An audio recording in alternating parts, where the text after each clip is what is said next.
அனைவருக்கும் வணக்கம்.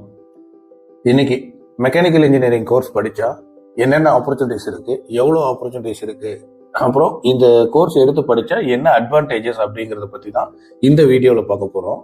First, mechanical engineering course படிச்சோம் அப்படின்னா 100% கவர்மெண்ட் ஜாப் இருக்கு. இது நிறைய பேருக்கு தெரியாது. ஸோ எதனால 100% கவர்மெண்ட் ஜாப் அப்படின்னு சொல்றேன்னா, ஃபார் எக்ஸாம்பிள் ஸ்டேட் கவர்மெண்ட்ல 40%, இப்ப தமிழ்நாடு ஸ்டேட்ல வந்து பாத்தீங்க அப்படின்னா ஒவ்வொரு கவர்மெண்ட் ஜாப்லயும் கவர்மெண்ட் ஆப்பர்ச்சுனிட்டிஸ்லயும் 100%க்கு 40% வந்து ஃபீமேல் ரிசர்வேஷன் கொடுத்துருக்காங்க.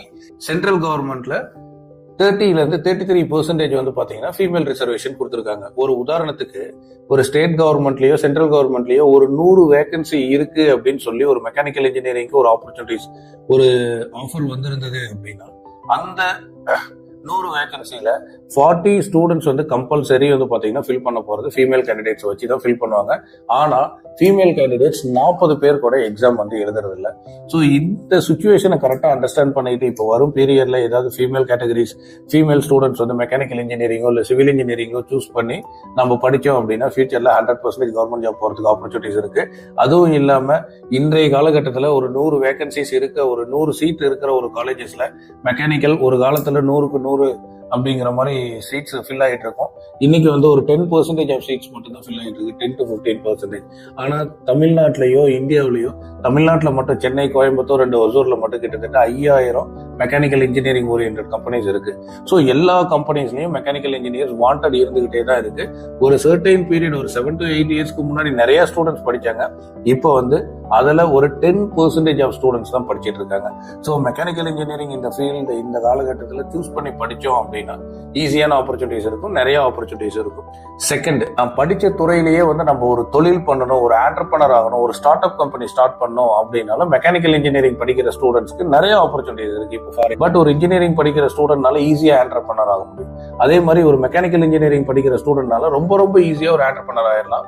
ஃபார் எக்ஸாம்பிள், ஒரு 2 CNC மிஷின் வச்சு நம்ம ஒரு ஜாப் ஒர்க் எடுத்து நம்ம வீட்டுல இருந்தே அந்த ஜாபை செஞ்சோம் அப்படின்னா இட் இஸ் கால்ட் பிசினஸ் அப்படின்னு சொல்லுவாங்க. ஒரு 10 லேத்தை வச்சு ஒரு 5 பேருக்கு வேலை கொடுத்து அதுல இருந்து நம்ம ஒரு ஆப்பர்ச்சுனிட்டிஸ் கிரியேட் பண்ணோம் அப்படின்னா it is also called as entrepreneur. அந்த ஆண்டர்பிரனர் ஆகிற ஆப்பர்ச்சுனிட்டிஸும் மெக்கானிக்கல் இன்ஜினியரிங் படிக்கிற ஸ்டூடெண்ட்ஸ்க்கு ரொம்ப அதிகமா இருக்கு.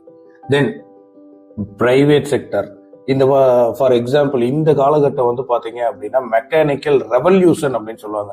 அதாவது ஒரு ரோட்ல போய் பார்த்தோம், ஒரு ஹைவேஸ்ல போய் பார்த்தோம் அப்படின்னா ஒரு 1 ஹவருக்கு கிட்டத்தட்ட லட்சக்கணக்கான வண்டி போயிட்டே இருக்கு. நம்மளால வந்து விரல் விட்டோ வாய் விட்டோ எண்ணவே முடியாது, அவ்வளோ வெஹிக்கிள்ஸ் பாஸ் ஆயிட்டு இருக்கு.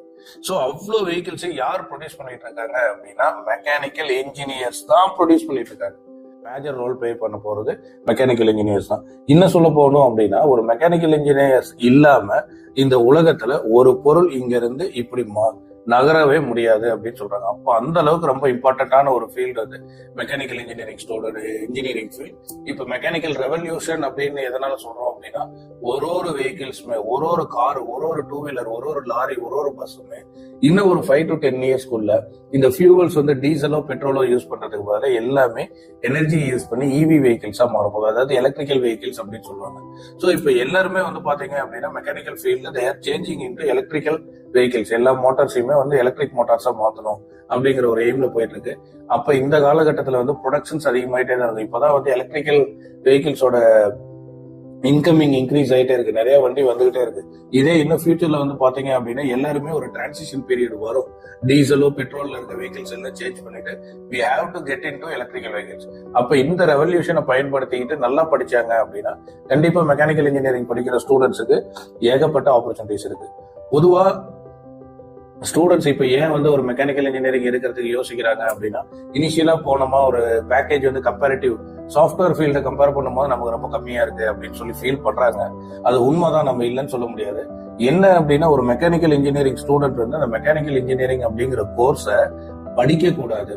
அப்ப என்ன பண்ணும் அப்படின்னா instead of reading engineering we have to learn engineering. அந்த படிக்கிறதுக்கு பதிலா அந்த மெக்கானிக்கல் இன்ஜினியரிங்னா என்ன அப்படிங்கறத கத்துக்கணும்.